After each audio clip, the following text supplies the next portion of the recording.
حضرت عیسیٰ علیہ السلام نے قبر کے پاس سے گزرے تو عذاب ہو رہا تھا، چند گھنٹوں کے بعد گزرے تو وہیں رحمتوں کا نزول ہو رہا تھا۔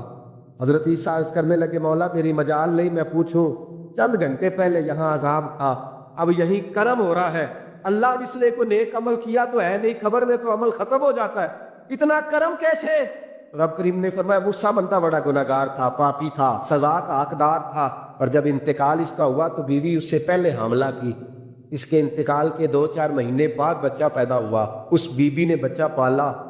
آج 4.5 سال کا بچہ مکتب گیا ہے، استاد نے بسم اللہ شریف پڑھائی ہے، اس کے بچے نے توتلی زبان پہ کہا بسم اللہ الرحمن الرحیم، تو مجھے حیا آئی ہے کہ اس بیچارے کو بھی لفظ نہیں ادا کرنے آتے، زمین پر بیٹھ کر یہ توتلی زبان سے مجھے رحمان اور رحیم کہے اور میں اس کے باپ کو سزا دوں۔ بس بچے نے ایک دفعہ بسم اللہ پڑھی ہے، میں نے باپ کے سارے گناہ معاف فرما دیے۔